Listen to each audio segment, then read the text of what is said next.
So finally, I decided on the most safest course of action for myself. To find myself, to learn to love myself, I'm just gonna date this whole ass snack myself. And I have been. And I am having so much fun. Have you ever taken yourself out on a date? Have you ever gone into your room, picked out clothes for yourself, took an everything shower, made sure everything, I do mean everything, is silky smooth, get dressed and take yourself out? It is fun because you know what? I can go wherever I want. I can go to whatever restaurant I want. I can pick out the food that I want. I can take myself home at my pace with my music. I can pull over on the side of the road and watch a movie if I want. I have had quite the adventure dating myself. But see, there's some dangers to dating yourself. Danger number one is that when people see you dressed up and eating alone, they feel the need to come over and introduce themselves. Well, why not? Why not? I'm eating alone. You're eating alone. Sit next to me. Sit beside me. Sit across from me. How are you? I was eating, I'm not going to say the name of the restaurant. I was eating in a restaurant all alone. Quite happy, quite fine. Reading a book on my phone, nibbling at my food, when a very voluptuous, very stunning woman came up to me and asked if she could join me. Sure. So she sits down across from me. We get to talking. I do not pick up on the signs that she is flirting with me. I just didn't. I did not pick up on the signs that she was flirting with me. Call me what you will, but And finally she looks at me and she reaches across the table and she takes my hand and she says, listen, you're cute. Oh God. You're smart. You're funny. Yeah. I'm not looking for anything serious. Oh shit. I'm just saying, if you ever wanted to be somebody's pet, I would just need to know what size kennel cage to get you. What? And that is when this very gorgeous, very voluptuous woman revealed to me that she is a madam, a professional madam. And she doesn't need another panty boy or, simping sub. What she really wants is a pet. Something to smack around every now and then. Something to take her riding crop across its butt cheeks with. I have never actually put my hand up and went, check please, but I did that night. I was not ready for that. So I thought I'm going to dial it down. I'm going to dial it down. I'm just going to go out and see a movie. It's dark, popcorn, drink. I'm just going to go out and see a movie. And I did. I went out and I saw a movie and I'm sitting in the movie theater and this person in front of me, they're sitting there and, it's funny moments, you give a giggle. It's a scary moment. You give a gasp. And suddenly I look down and I realize that he has turned around. He is looking at me. And I looked at him and I said, can I help you? You here alone? No, I'm not. I'm not here alone. My friends are somewhere else. I just like sitting in the back.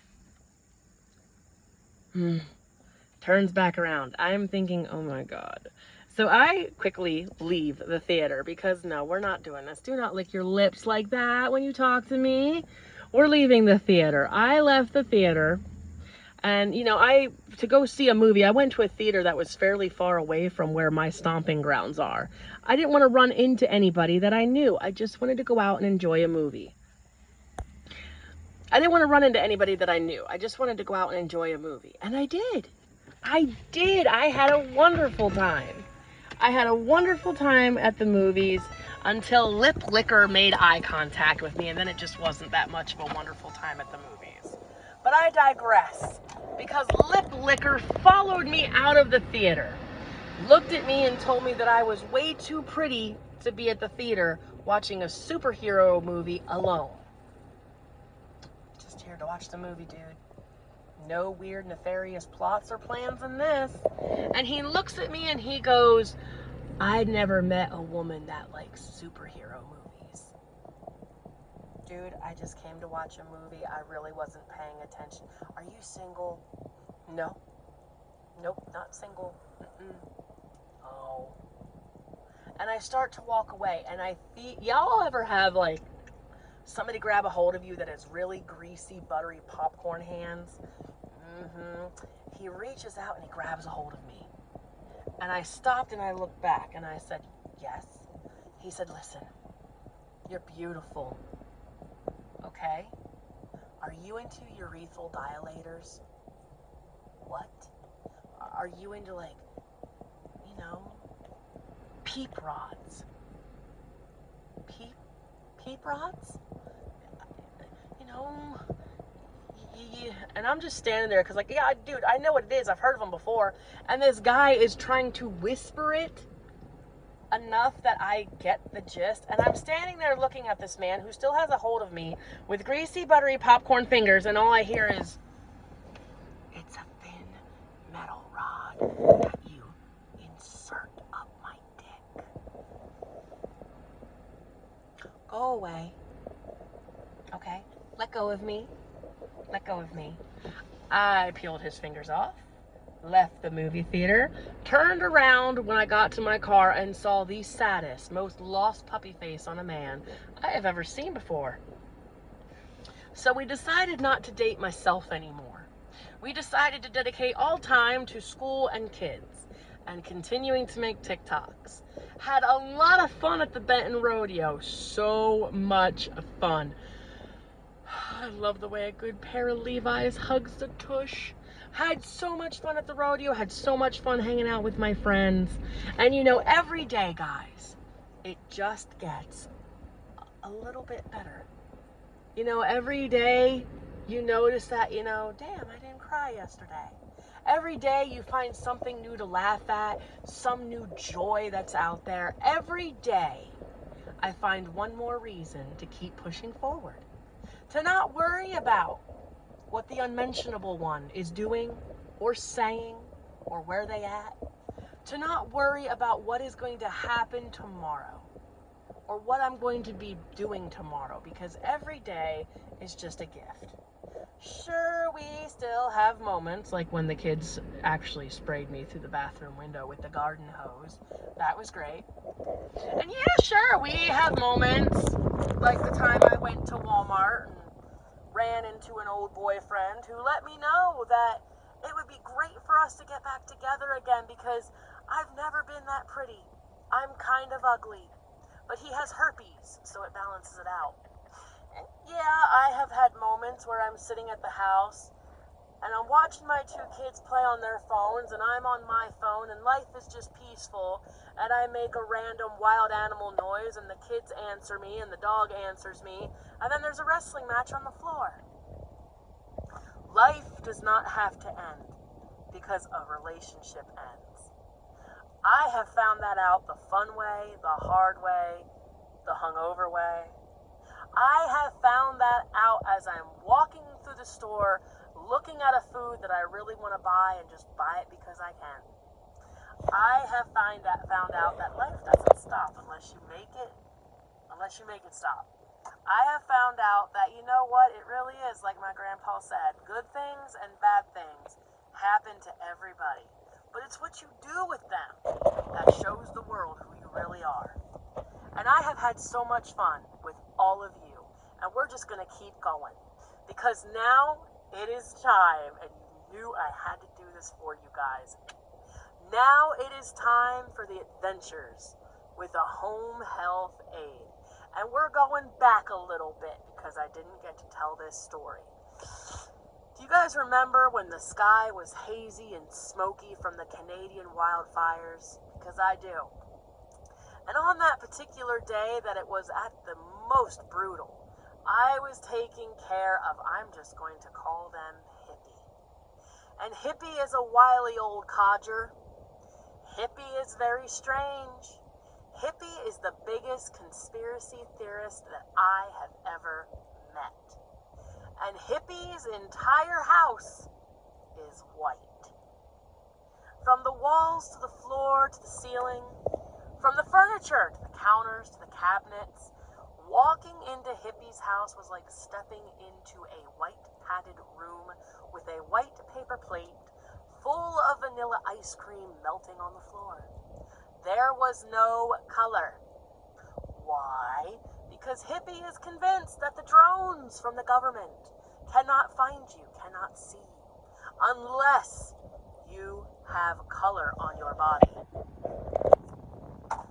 And I could tell by Hippie's skin pigmentation, it had been a very long time since he had been out in the sun. And yes, Hippie's clothes were white, and Hippie's hair was white too. Slight concerns, I'm not gonna lie to you. But there I am, trying my best to clean Hippie's already very, very bright white clean home, when an airplane went overhead, oh so very, very low. Hippie came sprinting, as fast as a snail can sprint, out of his room, screaming at me to grab the emergency backpack. We're bugging out. Huh?